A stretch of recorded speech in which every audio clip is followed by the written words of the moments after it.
It's that relationship with yourself, right? Where like at the end of the week or the month, it was like, okay, something is missing, but it wasn't more projects. It wasn't a specific brand. It wasn't a specific financial goal. It wasn't, you know, like it was none of that stuff. It was just like, it's just not, I noticed it wasn't lighting me up in the same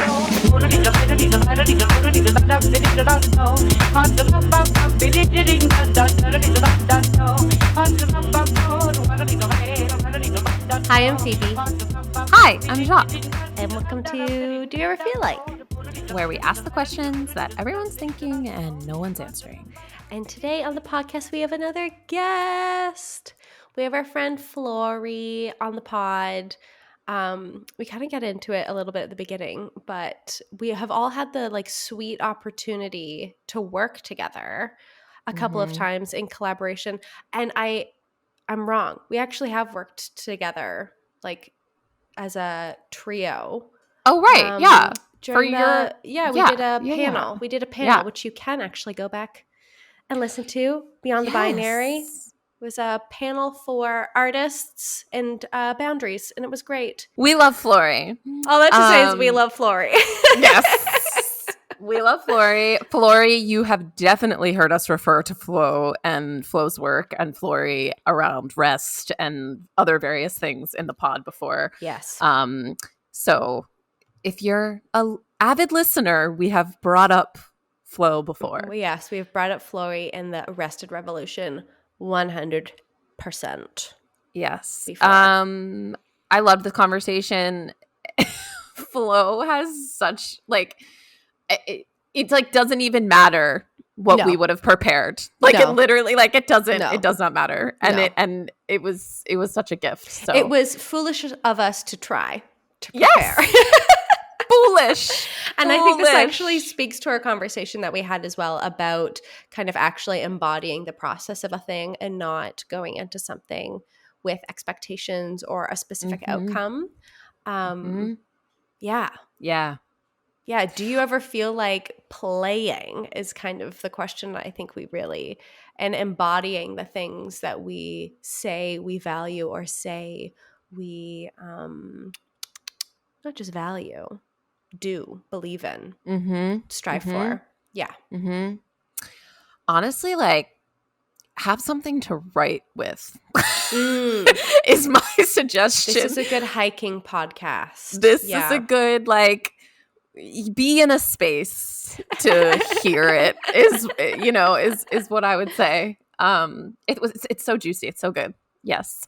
A little bit about Flory. Flory is a first-generation settler of Taiwanese and Dutch ancestry, born on unceded, ancestral, and traditional Tongva Territory. She is also a settler continually learning as an uninvited guest on Musqueam, Squamish, and Tsleil-Waututh lands in the Pacific Northwest. As a proud faculty instructor at the Lab of Meditation, offering trauma-informed meditation teacher training for people worldwide, she invites others to be in integrous businesses through strategic development and brand design. When not supporting others with real rest or resting herself, you'll find her moving and sweating, reading and learning, eating with people she loves, in lengthy discussions, sometimes debates. I love that. Drawing and documenting out in the sun and ocean, exploring different cultures, and machine tattooing sentiment and sigils. Sigils. Damn it. Sigils. That's it. Without further ado, enjoy this conversation with Flory of the Arrested Revolution, of being a human, of being an artist, and of being a leader in feeling. A leader in feeling and a diva. And a diva. I love it. We just talk. I love it, honestly. We're doing like our very professional note checking and like voice memos back and forth today. Yeah. I was looking at my Channy app and it said today for like, your weekly forecast. It said Divas Unite. So what? I know, right? I was like, oh my God, what an auspicious timing. Divas Unite? Maybe that's will be the name of this episode. I love it. It's also Venus Day, so happy Venus Day. Yes, it's also first one of Venus December, Day. right? Well, thanks for coming on the pod, Flory. We really appreciate it. You've become, I don't know if either of us mentioned this in harassing you to come on our podcast, but you've become like a bingo line in our like, I should have checked beforehand, but like you've come up in almost every single episode. Almost every single one. Excuse me? Oh my goodness. Yeah. Making So a gal's year. Thank you. Yeah, I feel very honored. I don't even know the context, but it's always good. It's always Flory. Oh, you know what would Flory do kind of thing. Yeah. Okay, too kind.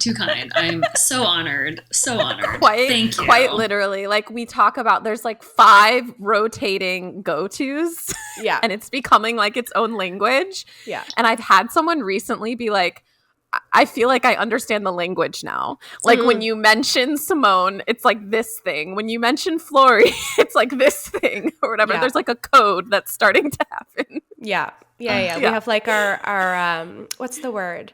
Our like our choir that we refer to, our leaders. Yes. What is the word I'm thinking of? I don't know. Whatever. Our sources, of course. Sources. Muses. Yeah. Muses was the word I'm looking for. Muses. That's better. So blessed to be in this community. Well, thank you. Of course. Oh my gosh. Of course. I thought, so I don't know, like I was thinking, how do we all know each other? We all know each other from the internet in a funny way, which was like the first thing I thought. I was like, oh, that's, I don't know. I think it's so funny as somebody who loves to complain about the internet. I also love to just make like 3D human connections out of it at the same time. And I was like, oh, I should really stop yelling at the sky about the thing that I do. But is that right?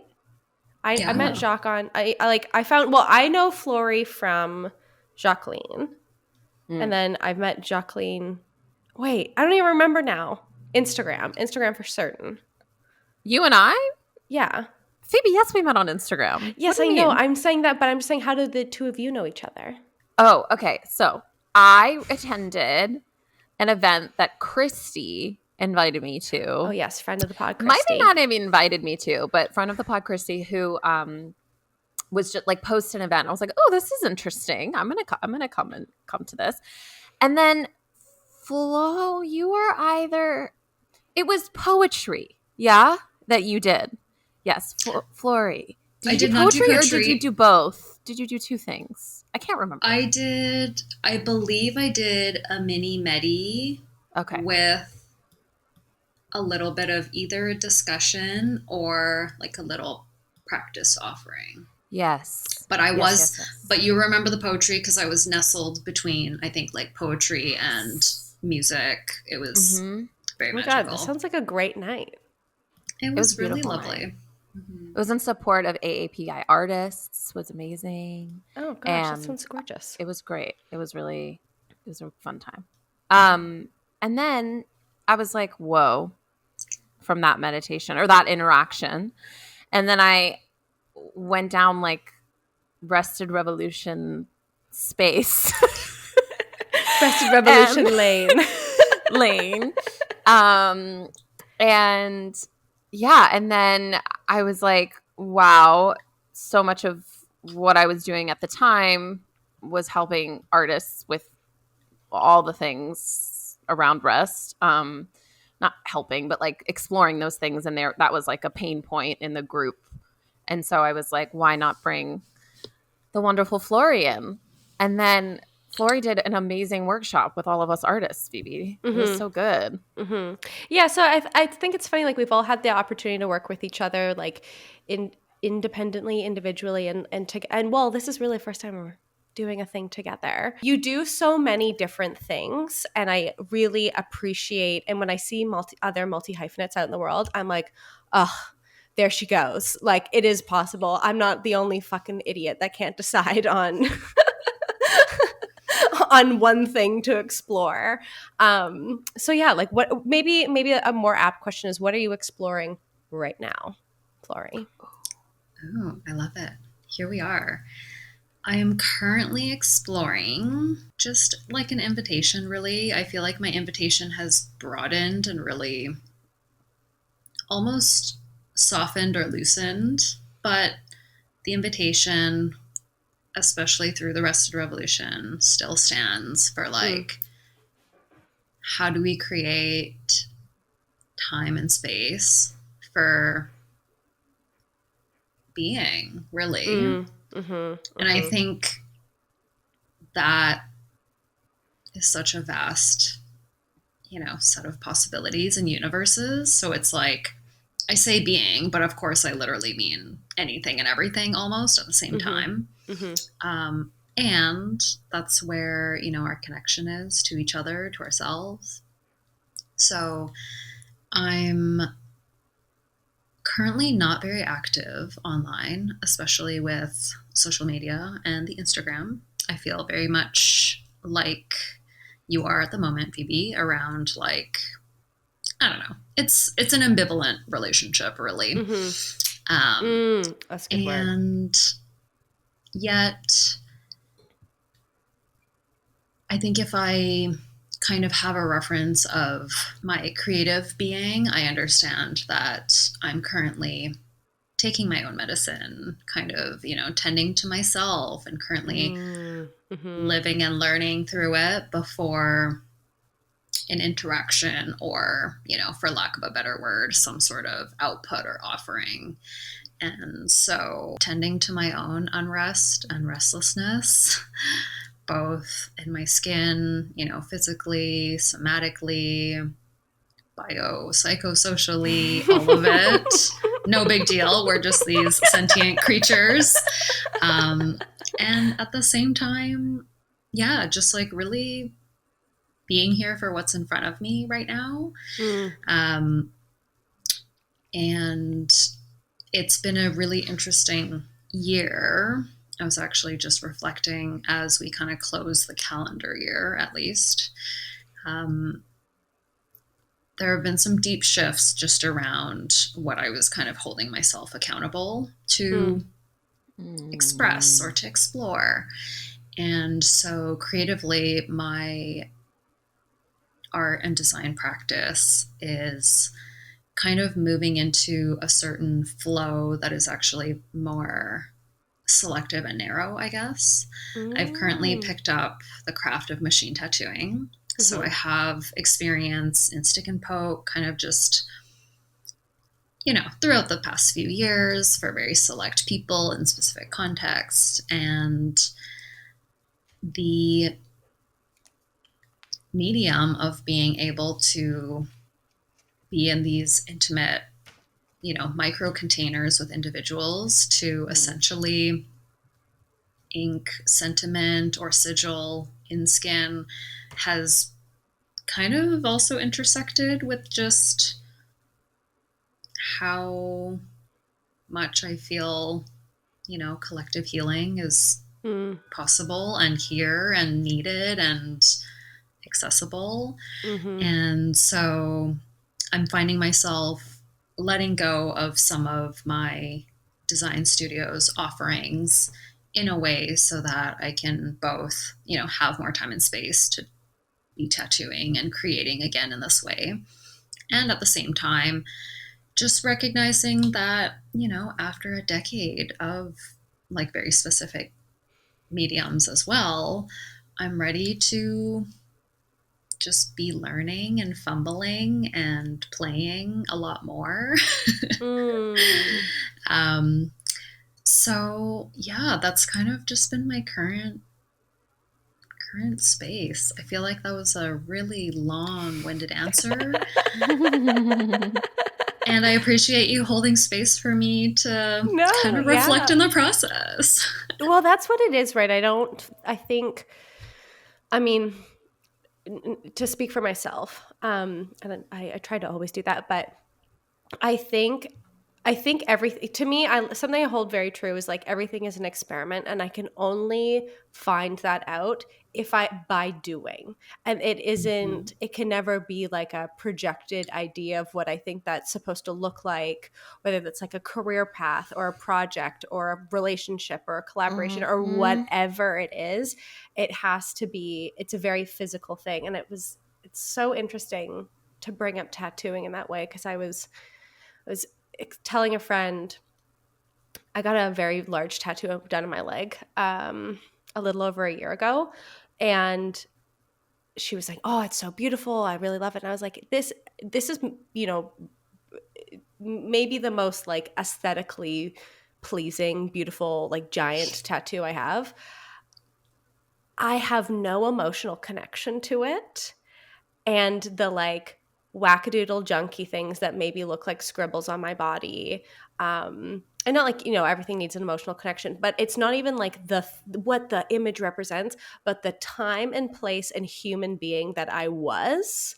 And like the version of me, like the version of Phoebe that goes to her friends from art school's basement to go get like this tattoo, like that afternoon is the important piece of it. And so it's like, it's this weaving of, and it's funny, it's like, oh yeah, we do happen to be physical. It's like this weaving of like, oh yeah, I am in this body for right now is that like pathway, is the way that we weave through it. So it's like, yeah, whether it's a design practice or whether we're teaching meditation or whether we're tattooing or getting tattooed, it's just like, how am I taking like my flesh through this thing and like respecting my body, like as like a, you know, my home, my vessel.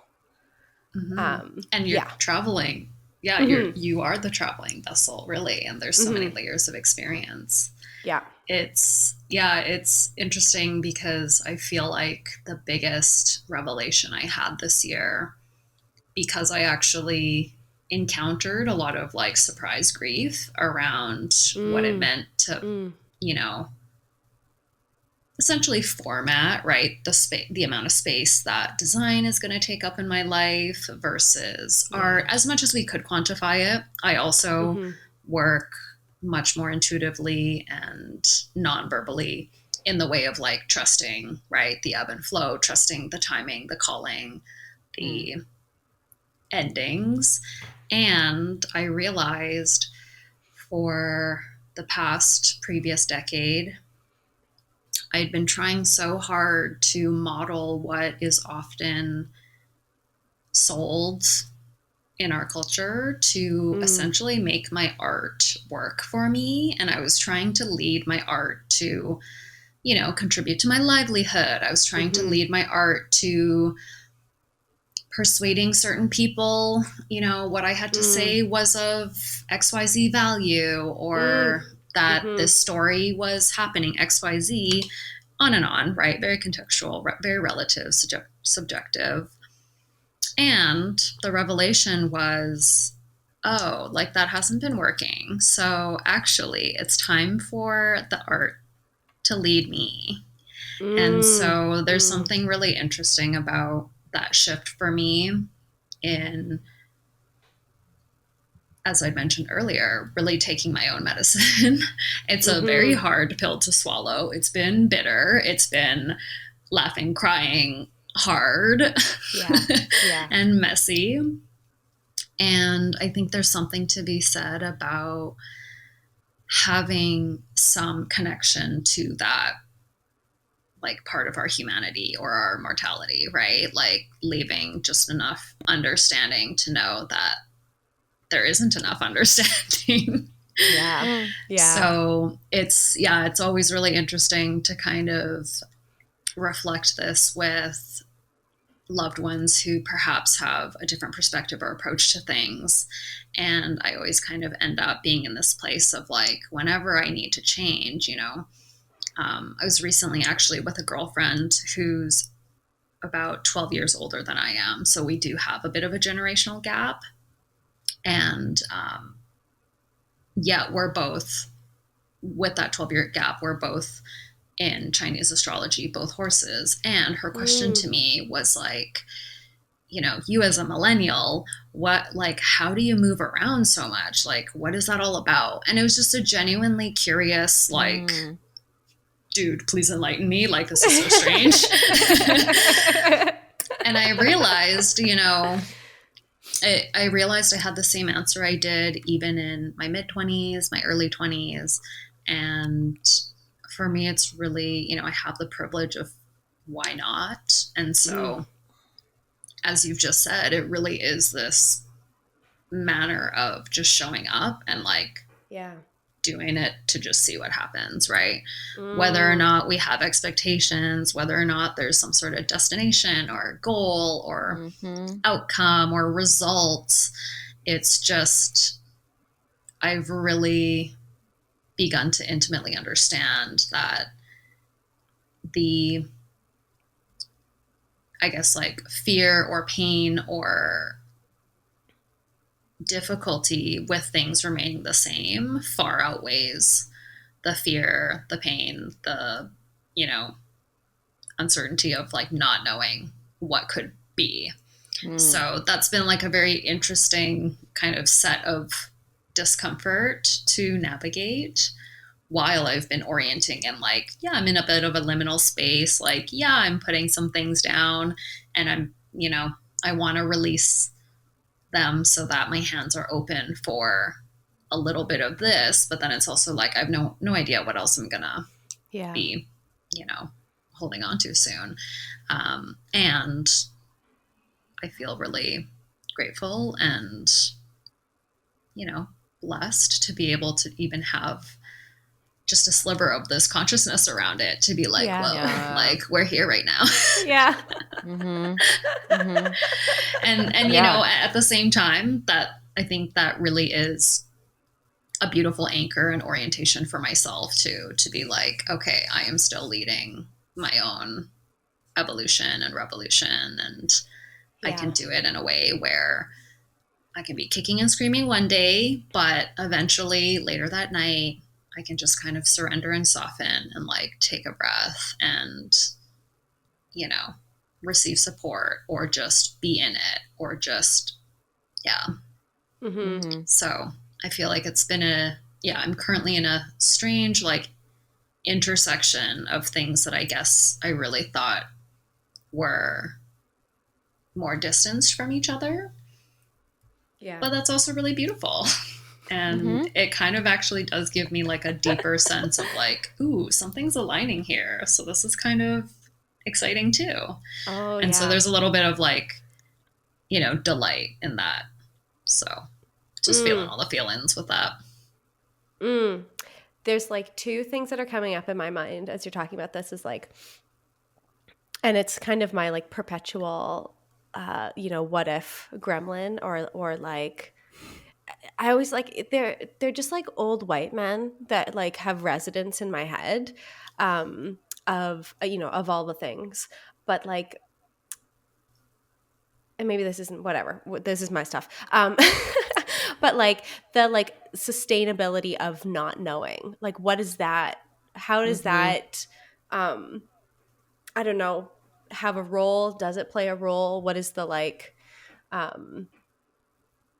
don't know, from like an outside perspective, like there can be like of like the people that are like, oh, what is this thing that you're trying to do, and what is the like maybe end goal, or like all of these things that ask for maybe rigidity or a clear answer. Like how, maybe my question is like, how do you like continue to like stay liquid or stay, I don't know, frictionless against those things? I feel like it's in that paradox. Like to be fluid, you're going to touch friction, right? You're going to be in friction, yet it's your response to it that is that regenerative quality of fluidity, right? Because to be fluid is not you like dodging things and not touching it ever. To be fluid is to like touch something, but be able to like continue or right, go through, go around, or to stay on until there's another surface, pathway, force, whatever, that like creates a different momentum. So, you know, as I hear myself saying this, it's like, what a beautiful euphemism, so poetic. And yet, you know, emotionally, I've also just been through a lot of days where I've really had to like unspiral myself and be like, okay, like I conflated mindfulness with listening to my, you know, like measly mortal thinking brain spew out all these impossible questions and nitpicking at all the lack and, you know, warn me of all the scarcity so that I don't get hurt, or so that I don't, you know, humiliate myself, or so I don't like hurt someone else or whatever, right? The list goes on. Yeah. And so it's interesting because I think that also just keeps coming back to this like very, I guess, cryptic and unhelpful answer, which is just like, it's this practice of trusting yourself, right? Trusting yourself in each moment to be whatever you need to be at that moment. Yeah. And yeah, I think, you know, sometimes things only make sense in retrospect. Other times things only make sense in the present. Yeah. Right. And that is also when we can thank our, you know, divine consciousness for working in this way, to be like, oh, damn, I got some foresight. I got some awareness. I got some, you know, ability to challenge myself. Right. So it feels like maybe it's always just this certain reference point, right, on this very large spectrum that we have access to.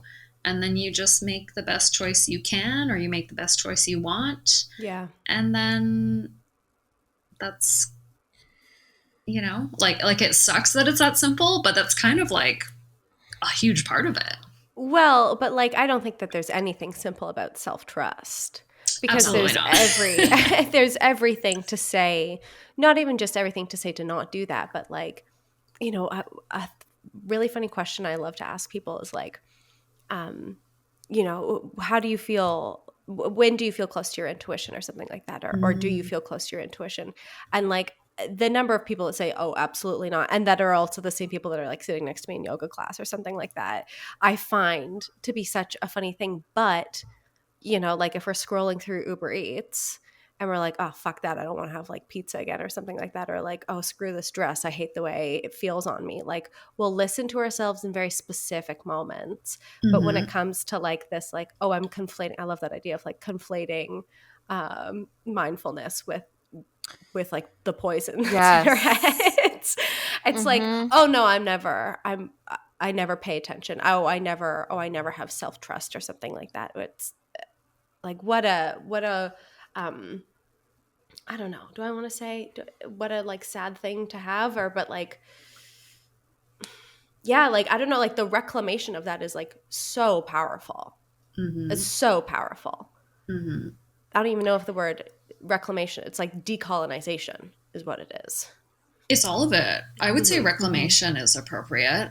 Connection, reconnection, the maintaining of that connection, right? I think it is, like you said, like context is everything there. It really depends. Yes. Yeah. Where you are.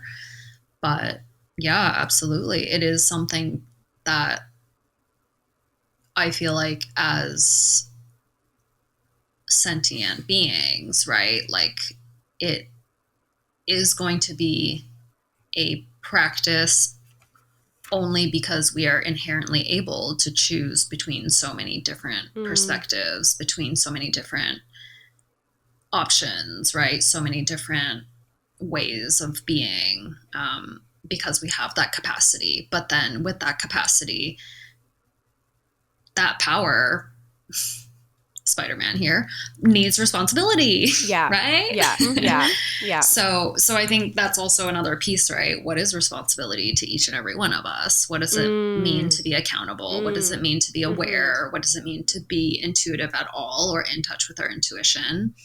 I always find it really fascinating with conversations, you know, where people either don't consider themselves very intuitive, or they think that it's something else that they don't do. And yet, you know, outside in, I've witnessed them being so attuned and like so impactful because of their intuition. Right. So it's interesting how that kind of, much like the conflating of like, you know, when you want to be mindful, you there's a balance between watching what arises, but also choosing what you're actually thinking consciously, right? Yeah. Right. And the prior being what I had not realized I'd actually fallen into was like I was watching a lot of the stuff, but it was like shitty stuff. It was like not fun stuff. And then it was like, oh, right, I got to do that. And also, right, be like very aware and responsible about what I am choosing to think about and how I am going to think about or XYZ, right? So. Yeah. I'm just chewing on that. You've like said so much. You've said so much, as you do. Bless you, Jacque. Bless you.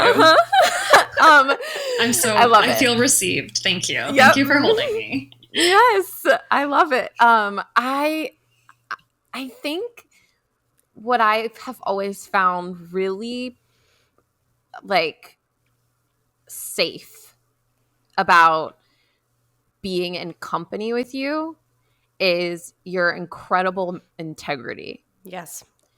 Like, yeah.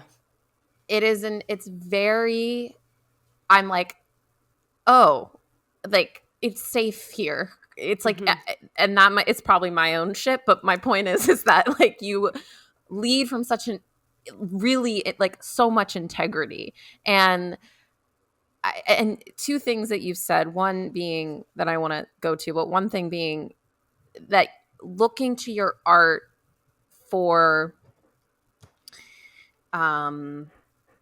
whatever, for life, for understanding, for money, for like kind of, you know what I mean? Like you said, wasn't working for you. How did you know that it wasn't working for you? Because I think there are a lot of artists that might feel that, but like don't know how to pin it down and go like, oh, this is not it. Can you speak to that a little bit? Sure. I don't know if it's going to be what we want to acknowledge though, because it's like, oh no, it never is, right? I mean, no. It's been a long journey, and yeah, it really feels like, again, what Phoebe has touched upon is just that like experiential learning ultimately, right? So for me personally to be here, it feels like an accumulation of many, beautifully diverse opportunities that didn't lead where I thought they would go. All of that to kind of contribute to many learned skills, many, deeper ways for me to honor myself, my boundaries, my values. Speaking of integrity, right, that's really actually provided many very like visceral at times, right? Like very viscerally clear moments of what is or is not integrous for me, for my work, for my callings. All of that plus essentially running to the end of the road, actually, So specifically in the context of what I had thought running a design studio would be for myself, while I'll clarify, I'm very clear on the people and projects that I want to work with, the studio itself over the past, I want to say, year and a half, I went from actually very tangibly thinking like, oh, I need some production help. I'm a little bit burnt out on the actual like medium and craft itself, right? But let's keep the ball rolling. Like, let's see who else we can work with. I'm going to get support. I can, I had a wonderful like designer, wonderful support system, many collaborators that were great. And the fulfillment, the joy, the like, and like the very personal, right? Because of course, again, the people and projects I have endless love for. That always generates so much energy within me already. Yeah. Yet it's that relationship with yourself, right? Where like at the end of the week or the month, it was like, okay, something is missing, but it wasn't, more projects. It wasn't a specific brand. It wasn't a specific financial goal. It wasn't, it was none of that stuff. It was just like, oh, it's just not, I noticed it wasn't lighting me up in the same way. Yeah. Right. Yeah. And so there's something to be said about being open to either play or to experiment always, because it actually provides you contrast. It gives you a reference point. And so, I'm coming through this year and a half. And then at the same time, my subconscious was like, for reals, again, in retrospect now, my subconscious was for reals, trying to convince me, don't be a quitter. You can't just drop out. Like, it must be something else. It's just you. Like, what if you made more money? Is it a money thing? Like, endless, quote unquote solutions, not solutions, but like endless questioning and at times like pretty gaslighty, right? Yeah. Like not a good time. Totally. And luckily, with me taking the risk to just be like, well, I'm going to start machine tattooing anyways. Right? Like and that's just my specific example, right? But like doing the thing anyways, right? Showing up for the why not and trying it anyways. I have been, just helping myself reorient. Essentially what happened was I was tattooing myself, felt really proud of my work, and I happened to be walking home from the studio space that day. But it was this full-bodied, like, but also physical, but it also like energetic, emotional, like connected to inner flow, like little flow. I hadn't felt so new at something in a way where I couldn't even fathom expectations or standards or anything, but there was just all the space for me to essentially get better if I wanted to. And, as just maybe an artist, as a creative, like to be able to work with my body, with my hands, right? To be able to be creating something and then altering this reality forever, my skin, this piece, whatever.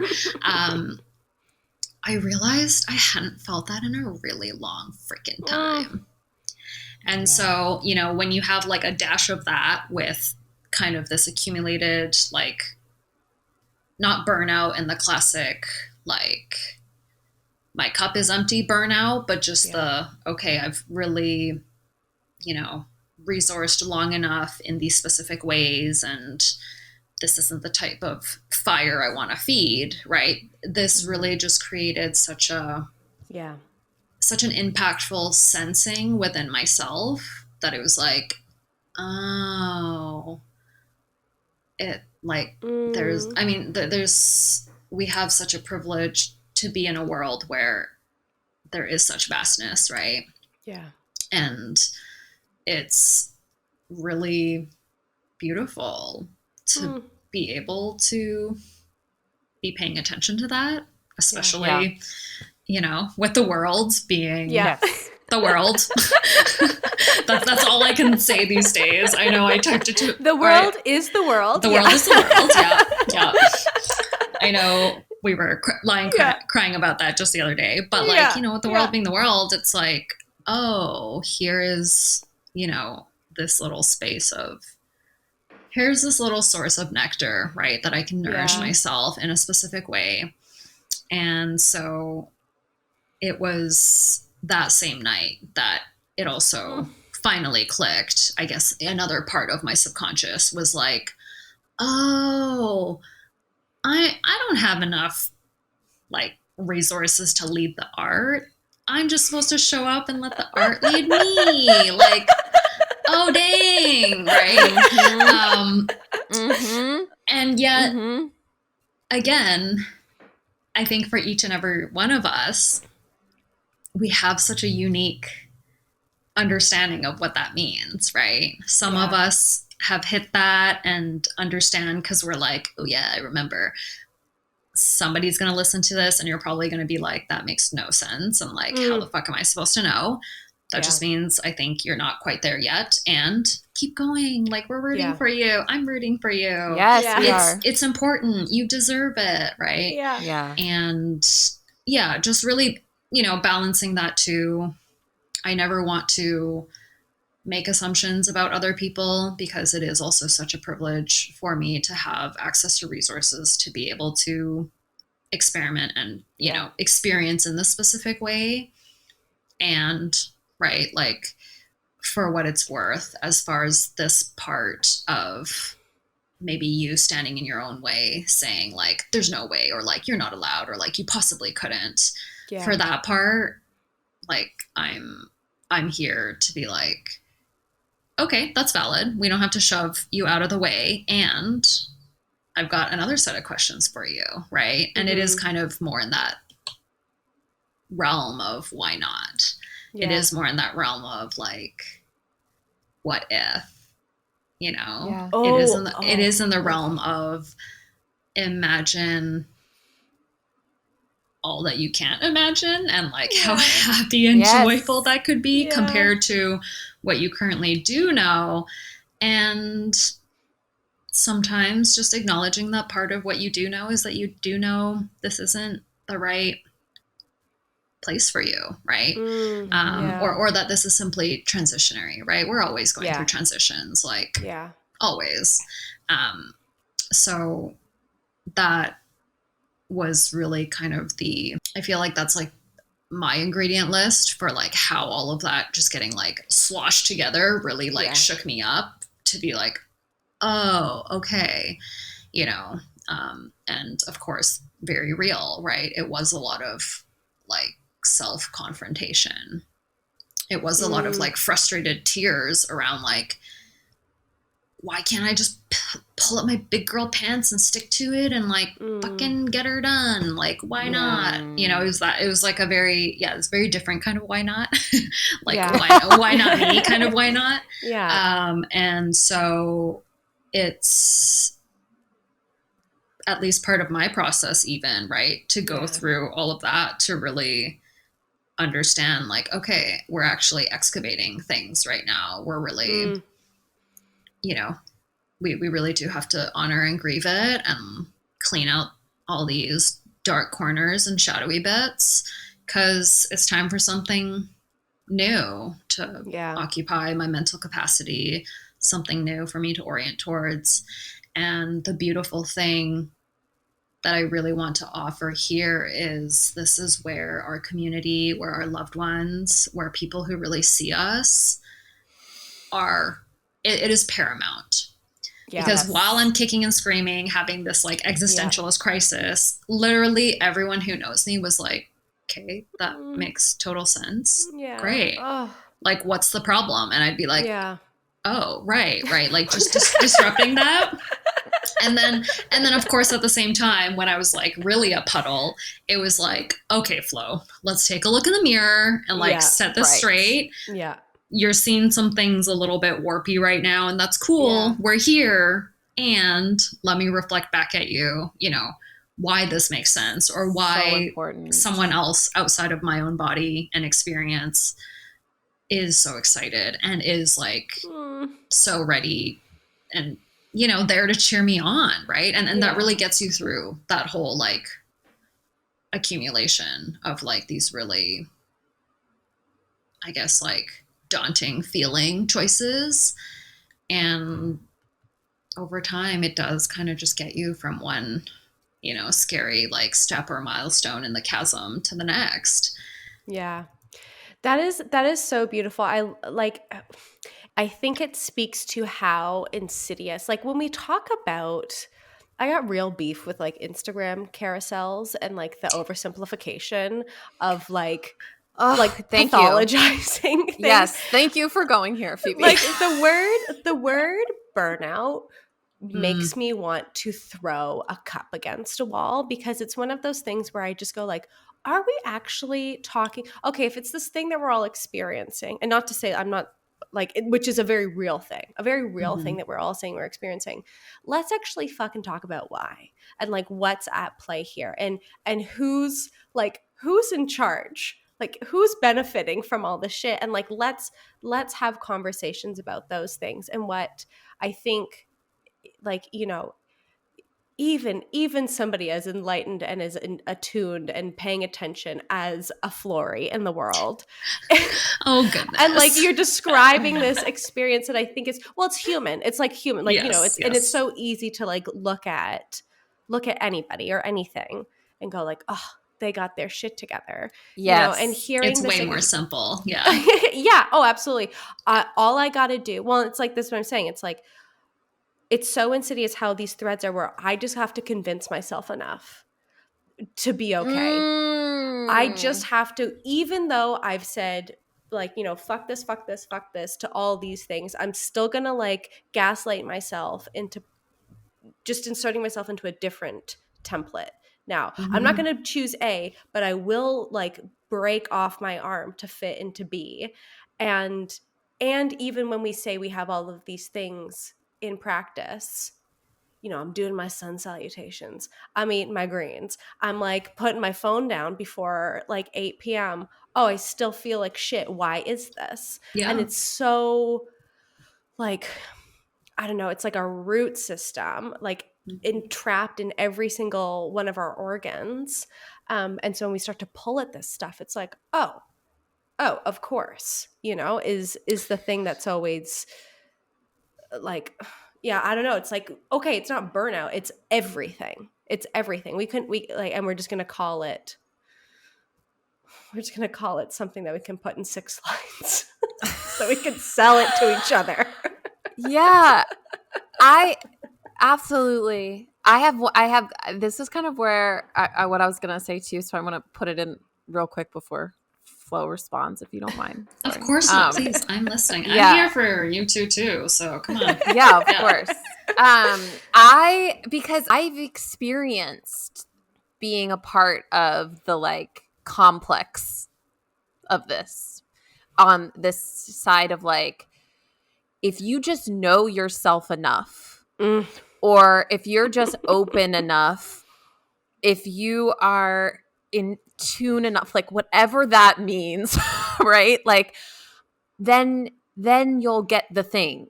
Then you'll get the whatever it is, just like searching thing that you want. And I mean, it's problematic in so many ways because oftentimes in the carousels, it's about money, yeah, right? Or about like whatever, right? Like abundance, like whatever that is, for however that can be translated for you. But it's like this lie because we don't want to deal with what you're talking about, which is, okay, you do all of that, and then it brings up what you don't want, or it brings up scary, or it brings up shadowy, or it brings up hard, or it brings up uncomfortable, and then you're like, no, thank you, and then you run away.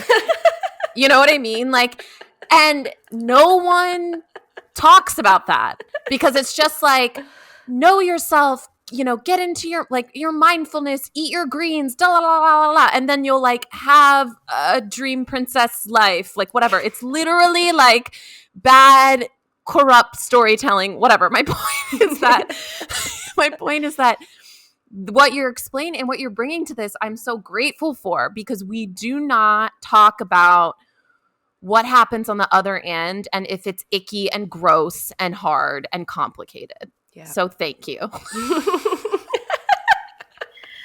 Thank you for being you, Jacque. I feel you.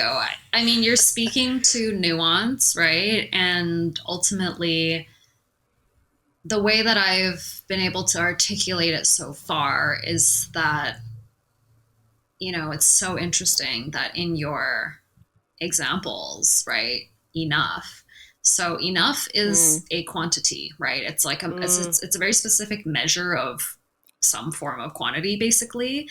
Yeah. And as we all know, being in this world now, literally every waking moment of our lives, we're being sold something that promises to like fill that measure of enoughness.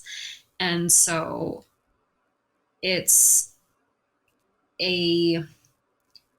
feels like an essence that I'm still trying to figure out how to properly address through the Rested Revolution, whether it's, you know, in the contemplations I can offer people and or when I'm in an actual container with others and we are in deep inquiry and we are relating and like just taking that time and space, right, to really see, feel, sense, examine in a particular way. And it comes to, can we orient not with quality, or sorry, not with quantity, but with quality? Yeah. Let me rephrase that. So yeah, can we not orient to quantity of enoughness or measure what is tangible and seen, but actually go through more sensing of quality? Because quality actually holds nuance. There's something to be said about the fact that what is qualitative by nature cannot be quantified, right? And so that is actually what we need for our own humanity, especially in that relationship with self, right? Whether you start there or end up there, we know it goes both ways. It's more about, why is it that we keep chasing after quantity when like those quantities are essentially impossible or they don't fit, right? Because what is quantitative for one person is not for another. And we're like, oh, that's so trivial, of course. Yet this complex that you're speaking to, people are just deep in it, like day in and day out, right? And that's a piece that's really become clear in the peak of, you know, global health crises and the peak of our human rights violations and unrest. We got to stop focusing on that quantity, right? We got to stop focusing on that metric and actually do the work of like being in the quality, being in the sensing. And I think that is one portal to really open into the nuance of, like, how does it really feel, right? Who are we really when when nobody is watching, when we're not watching somebody else, like when we are alone? What is that like, right? And of course, there are some beautiful universal connections that actually really strengthen us and really help us heal way more than what may be very different or unique. And yet, of course, we know that that same distinction also has the same, right, like ability and capacity to heal us and move us forward and like really, really just like create what it is we're looking outside of ourselves, within ourselves. So it's interesting. And I think this is kind of that intersection that I was talking about. Yeah. Because I think as creatives, as artists, right, that shows up too, but it's now inverted, right? It's more about, as you'd mentioned, we'll just use a very kind of simple analogy of, you discover something, right? You turn the stone over and you're like, bleh, like so many creepy crawlies, so much dirt, there's some mold, there's like shit you did not expect. Excuse me. And, you know, even if you let that stone drop, it's just going to squish all of them, but they're still there. So it's like, what is that? What does that mean, right, in your art to like come up against that? And I love that, you know, the three of us have also been in different contexts together where that translates directly in how we work. That translates into the way we run business and like engage in commerce with others, right? That is relationship. So there's this like really interesting invitation that is present, right? So that for people who are paying attention, for people that do notice these things and who are like, what in the fuck? Like, truly, it's like, great. Like, we're here. Awesome. And now what? Right. And you know, social media too, it is just limited in that way, right? Because language can only go so far. It will pathologize. It will,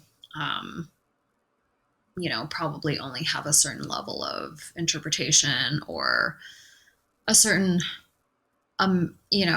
distance that it can reach each of us as people. So I think what you're speaking to, Jacque, is like, how do we have like more honest conversations with each other, ourselves, and then what is it really that we're addressing in that, not as like the symptoms of quote unquote burnout. Because I feel you, Phoebe. Anytime anybody's like, I don't know, for me, I'm kind of just like, are we still talking about what burnout is? Like, I don't understand. Like, can we, like, we can move along. Like, I think how we can heal each other and help each other through our own processes is actually more about, oh, why are you burnt out? Right? Like, where in our systemic culture and design, what's failing all of us there, right? Versus like, oh, I'm burnt out. Like, each of us just need to like really go to therapy lots. And it's like, while therapy is life-changing and absolutely a resource we all need, therapy alone will not actually change the world very much at this point. Right. Capitalism does like a lot of different numbers on our psyches, but I think the like packaging of a very deep, complicated, personal, nuanced, like discomfort is the thing that truly fails us.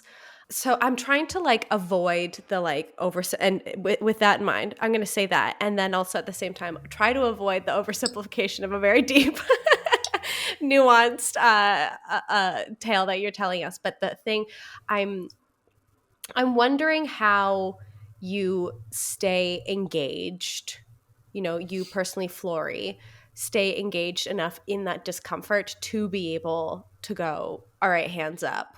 Like, I surrender. Like, let's gear shift enough. I've been trying to figure that out myself, honestly. I'm like, why am I like this? Why are you like this? I'll let you know as well. Thank you. Yeah, I love it. Team project now. Group project. Again, so far at this point in time,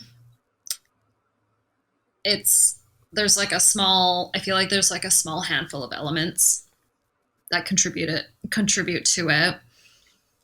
One of them being, I just, for as long as I can remember,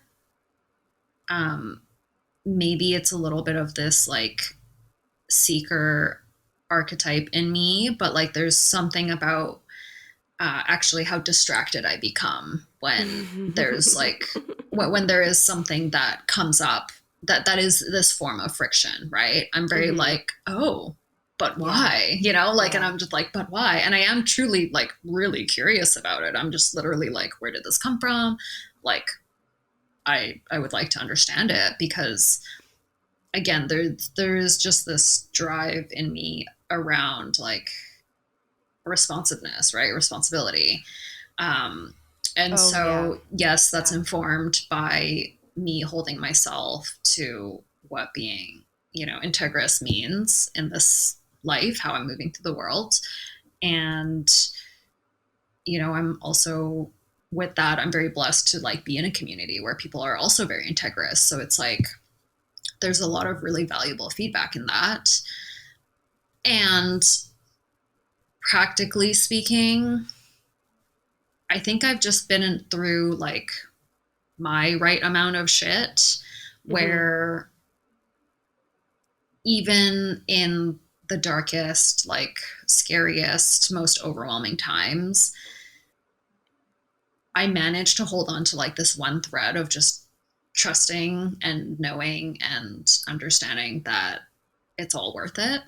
Yeah. So like, I'm worth it, right? I'm worth the, let's say like inclusive, like joy, delight, expansion, growth, healing, liberation that will come with inquiry, right? This inquiry, this curiosity, and just through lived experience, right? It's like, okay, like Flo, you've gone through this before, right? even creative process, let's say, right? It's part of that, like, specific muscle of trusting that you understand around, like, okay, so it's going to be nonlinear. Fucking fine. Like, I'll settle for that. Right? Like, you're like so disappointed. You're like, ugh. Like, why am I not a robot? Yeah, exactly. Why am I not a robot? Why can my life not just unfold like a beautifully cut movie plot? Like, you know, so there is just that where it's like, I guess, again, this orientation towards possibility, really, right? Of like, there's just something around the optimism of there is something different, right? There is something else possible. And not in like an escapist way, but in like okay, eventually over time, right? What does that look like? And then I get to choose, you know, what's in my power to like influence that right now versus is there something else I need to pay attention to, right? What is kind of in the way, right, of me feeling that alignment, that restedness, that like clear conscience, that, you know, full embodiment. And so that is usually kind of the majority. And honestly, the rest, it's just sheer exhaustion. It's like, you know, it's like, it's literally just me really admitting and allowing, like, I can't take this anymore. Or like, this isn't working, right? Or like, all the messages, no, like, no. So therefore, I need to also share that no with like things outside of me, people outside of me. And, you know, instead of pushing through, instead of like running on empty anyways, instead of like trusting in, I guess, an illusion that someone else wants to pitch me, and instead just like really being like, you know, love that vision, great optimism on your part. And right, sometimes, most of the time, we're really just having our own experiences with something specific, right? Like, so it's, that's usually, you know, what gets me there. And part of that exhaustion as well is just in this kind of non-linear way, I've noticed I kind of tend to have a pattern of like wanting to know what's at like the bottom of the well, right? So it is part curiosity. It is part of a different kind of self-loving pushing, not to like sugarcoat it, but it's like, you know, by the time I hit rock bottom, I look around and I'm like, yup, okay. And then that's when it's like, you know, that's just how I process things.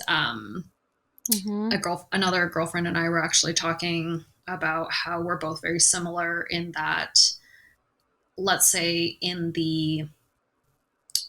decision making, right? We take a long time to process. We like basically grieve right then and there before we're going to release and step away from something.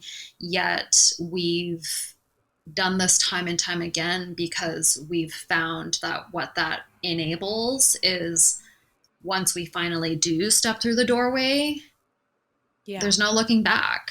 You don't even have to do a peripheral check, right? Like that's just our way of feeling really clear enough to like take that one step, even if the step is into another abyss, even if the step is into the dark. It's just more of like the honoring what is here right now, because it is here right now. And then kind of just knowing that you're going to have to deal with other things later. So you deal with other things later. And so, you know, now that I'm kind of reflecting on that specific process, there's that's an essence of what I talk about in restedness, right? It's not saying that like, you know, you're going to 100% be like chock full of energy, ready for like the literal unknown of like being alive as a human. Yet it's about that like weird, untouchable, I don't know. I don't even know if it's human, right? But like that kind of quiet soul space of just like, this is it, right? Like in every moment, this is it. without the not enoughness, without the there could be more, or I need there to be more, or without it like too muchness, right? It's kind of just this like weird magical, I don't know, force fields of just being exactly as you are in the here and now, yet beyond our current understanding of physics and quantum reality, you're also already unbound by that. Yeah. You both are not. Yeah. I know you feel. Yeah. So again, yeah. this is just the best way that I can articulate it, and yet it's kind of the closest. Again, because it's a sensing, right? It's felt, because it's the same way burnout doesn't sum it up, right? It's beyond like, oh, feeling sad. It's beyond feeling devastated. Like there's still a very full body, right? Energetic, emotional, mental, physical experience to these feelings that we have names for, right? That we have language for. So language there's something, there's something about that lack of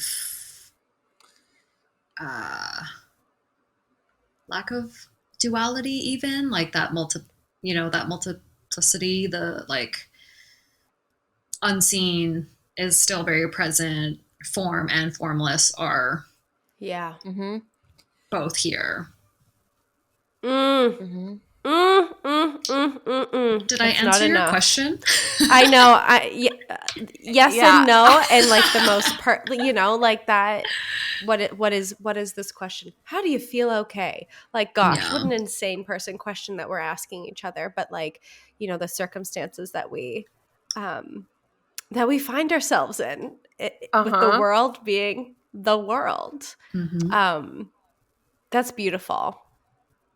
I'm glad you think so. Thank you. I'm sitting on the other side of this and I'm like, Jacqueline does not like that. Oh, tell us how you really feel. I'm so intrigued. I'm like, tell us how you really feel, Jacque. I'm very intrigued now. I don't know. I mean, there's, like you're saying, it's an incredible amount of patience and like not like patience, but not for anything. Like for yourself. Does that no? Well, yes. Okay. But that's yes. Like it's for like anything. that's what I don't like about it. Like that's what I mean. That's what I don't like. Like that's a thing. There's something in me that's like no, like that. Again, it's the enoughness, right? Like I hear and I'm like, that's not enough. Me's not enough. Like, I feel you. Yeah. Yeah. That's so. Well, I think that speaks to, I was writing the other day on like, I had COVID. Well, I still do technically, but I was getting over, I went for like my first walk after like finally having like enough energy, and, and intellectually, I understand this world is not built for anything but a very specific pace, a very specific, very narrow target of productivity and worth. I could read, I'll tell you all the books, tell you the podcasts. I'm sure I could write a very smart person essay about the topic. But when actually confronted with, I cannot physically walk today the same way that I did 4 days ago, 5 days ago, whatever is being required of me in this moment. I think when we're hit with the physicality of these things, of like not able to like keep going, it's the only time that lesson will actually, I think, where we have the opportunity to like really learn that lesson and integrate it. And even then I go like, what do I do? What do I make? What do I create? What is the action that is oriented around this thing that is telling me, sit the fuck down on this bench in the sunbeam only, and do not get on the trail. No, you big dingle. And still, instead, like, this metaphor is perfect. I was just trying to go for a hike. Still, I keep walking, and I think being confronted with that, like, friction and And Flory, I love, when I think of you, I think, and what Jacque was saying too, like I think of somebody who really embodies not just their values and the things that they say, but like the mission, the thing that they're trying to actually create. And so it's like, are you actually going to be congruent with all the fucking TED Talks? Are you actually going to like embody all of these lessons that you keep being smacked over the head with over and over again? Because I think the alternative is just being hit down so hard you can't get back up again. Tale as old as time, right? Yeah, like, and it's how many just people require that exact, like, literal physical crisis until there's even a consideration, right? Yeah. Some people go on the same way. Most people, I think more than half, I would assume, will shift in one way or another, subtly, maybe vastly, but yeah, it is really interesting. Yeah. And yeah, I don't know. I've asked myself, like, oh, is it because I'm such a wuss with like pain, and like, is it because I'm so incompatible with discomfort that I'm almost like averse to it, you know, like proactively? And yet that doesn't really quite feel like it, right? No, and I don't believe in that. I think there's something about reorienting again and moving away from that binary that leans on that dominant definition or status quo, where it's more like, no, actually it's because I love myself, I love this life, I love vitality, I love my community enough that like I can be in, you know, embodied gratitude always, I can be celebrating always, I can already have access to enjoying it, right? Not counting the milestones, or like not making these formal plans, not, you know, colonially like earning something that deems me finally free to like have again a measured amount of like quantifiable happiness or contentness or pride or whatever, right? And of course it's hard though, right? Like I can name these things, but you've said it, to actually be in practice of it is really, really difficult. Like, you know, we're literally working against like the biopsychosocial like wiring to go against that, to like challenge that, to see that as an invitation, to like consciously, you know, be aware of it. It's really tiring. It takes a lot of energy. And so that's, you know, that's a choice to make. And it's not about doing it in a certain way or a certain amount, but it's like doing it in your way, right? Because only you will know. And yet that is all that really counts. And so that's part of that invitation that I really hold to people, where it's like, yeah, you know, like I started the Rested Revolution, and yet each of us actually are leading this movement day in and day out. Right. And even if you are struggling, or like you've made a choice that's not that, like you're still leading it, you know, just inherently, because as long as you are deliberate, right, that's really all you can do. It's, you know, we have too many forms of reality that not one single dimension can contain, not one single person or one source can deem it, right? And that can actually be a really beautiful thing. Again, it's 2022. Let's be real, 98% of the time it's really fucking overwhelming, and like you'd rather like, let's not, but it's still real, right? Like that's absolutely. how it is. I think if you choose, even in those moments, if it's like, well, I could I don't even know what the alternative action is. I could leave my own personal revolution and choose to sit down in whatever kind of capacity it is.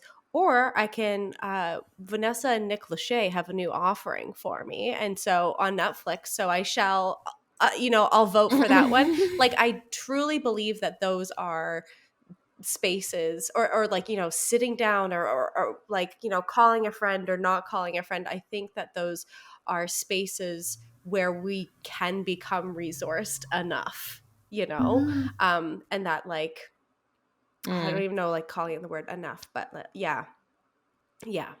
Reality TV, I do believe, has a space in, like, this.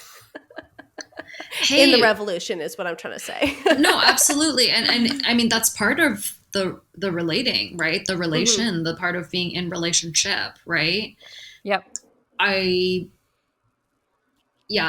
are very few things, if any at all, again, with realities, right? It also comes to truth. It really just depends how you look at something. It depends on what criteria you're forming some sort of opinion or statement about, right? There's really nothing less or inferior, right? But between different methods. That was Nova. I don't know if you could hear her.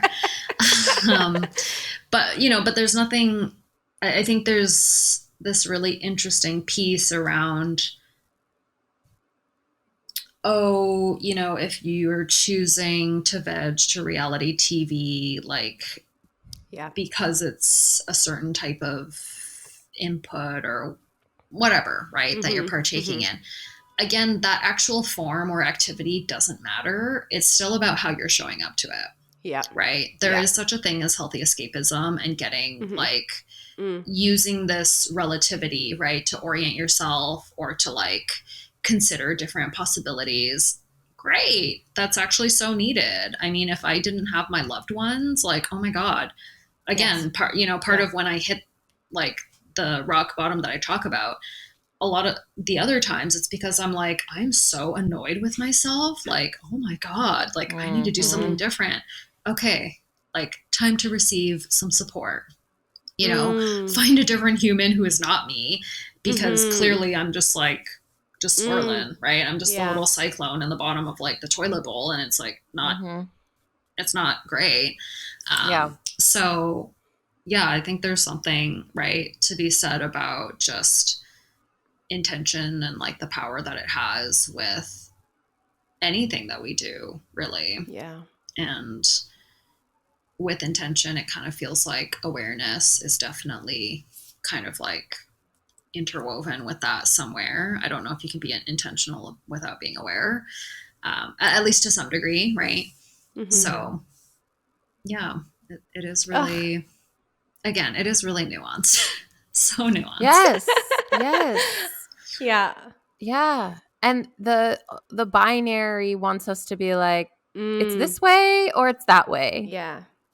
And that's it. Yeah. And really it can be all of it. Yeah. And we need it. Yeah. Like, we as a social like community, we need it to be all of it, because there is no time, or maybe, I don't know, Flo might argue this, that there is, but I feel a pressure sometimes of like, there's no time for it to be like one way or another, for it to be clean, like put together in the way you want it to be. And then you can be invested in the thing. It's like, no, like, it has to happen all at once. Almost constant.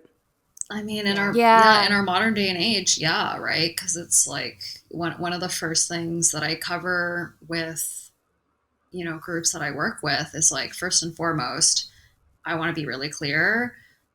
If we're talking about restedness, there is no like, real expectation that anybody's going to suddenly magically carve out like 6 hours to like, quote unquote, do nothing or to slow down. Like, that's also not, that also doesn't translate into much value, right? Like, life is very full, like, and that can be also for the better, right? That's also really beautiful. We can actually kind of lean into that sometimes too, right? But again, I think this is also where maybe like the myth of like resting is equivalent to either nothing or like super still or slow comes out, is because again, what's dominant or status is currently like a very certain speed and like quite demanding, quite frantic. And then of course anything else within that relativity will be slower, will be stiller.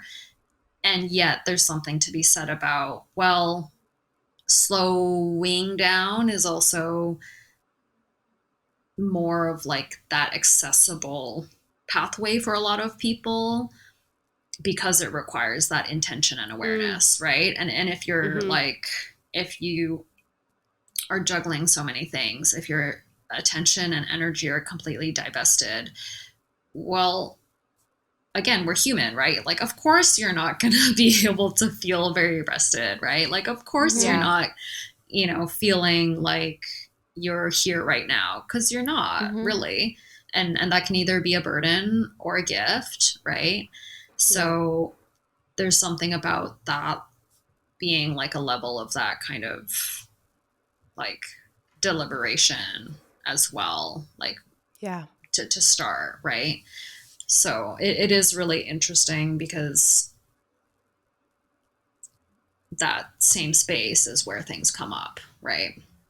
That same space is where maybe things settle enough and it's like, oh, I see that, you see the mud or the stones of discomfort and other big things in the water, versus if the tide's just ripping in and out, like, it's great, it's kicking up all the sand, like, that's just how it looks, great, like, we have no idea, right? And then all of a sudden we like step on an urchin and then we're blaming like this urchin, when really it's like, well, where are we really going? Like, what are you doing in the water? What are we doing? We could have been swimming above the urchin. Both would be way happier, right? Like that's kind of like maybe one way to like look at that. I love it. Well, I thank you so much, Flo. Like that. Just thank you both, and thanks for letting us, as always, hog. We keep meaning we gotta extend our interview time. No, I love it. I'm here. Like I said, here for you too. So it's been a joy and pleasure always. You always bring the treasure trove. Yes, you do. Yeah. I needed to hear this stuff. I needed to hear this and also be here with you today. So thank you. Thank you. That means the world. Thank you. It's a real pleasure. Is there any, like, where do people find you? Anything that you're working on? Any plugs? Do you want? Do you want? I was about to say, I don't know if that's the vibe right now. No, I mean, always welcome. I can't guarantee it's a yes, everybody come in, yet everyone come by. Like, I'm here. Ooh. I would love to support. I love connecting. I want to learn more. I want to, I'll do what I can. I can always refer you on too. Studio side, Flory.Huang on Instagram, FloryHuang.studio online. And I'm doing a lot more strategic design and development there. I actually have a very passionate vision around what it means to be in integrous business. So if anybody's listening, happy to chat on that.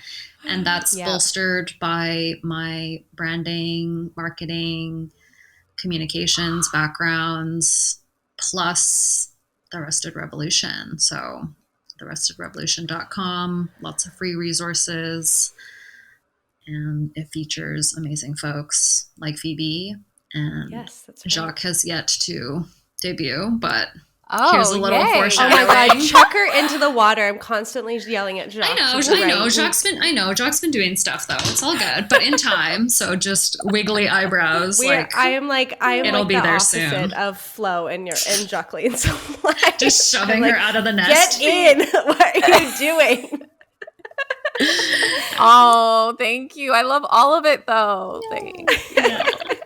But no, Flo, you have to come back and we have to talk about that. Because come back and talk about integrous business. Hey, for sure. Anytime. I would love to. I know that the world needs it. I know that people like us, that's honestly the way to like really show up wholly. I had not thought about that. Yeah, I had not thought about that piece of that puzzle with the three of that intersection at all.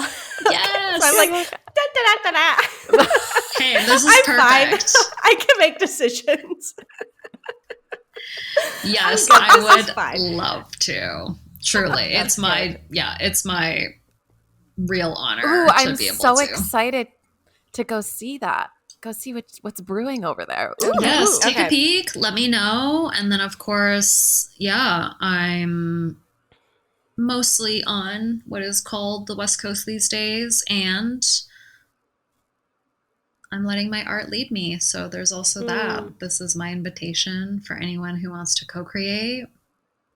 I approach these very exuberantly, very enthusiastically, and at the same time, like, hold a lot of space in my heart for just how, like, sacred, you know, these collaborations are. So whether it's the actual, like, you know, tattooing from custom design through to the ink, or even if you just want to design, like, I've done that too, and it's freaking really, really bomb, and it makes my days. So here for it. Cool. So that's me actively inviting it. Great. Thank you. There we go. We found the invitation. Yes. Well, thank you so much again, Flo. Appreciate it. Appreciate you. Thank you.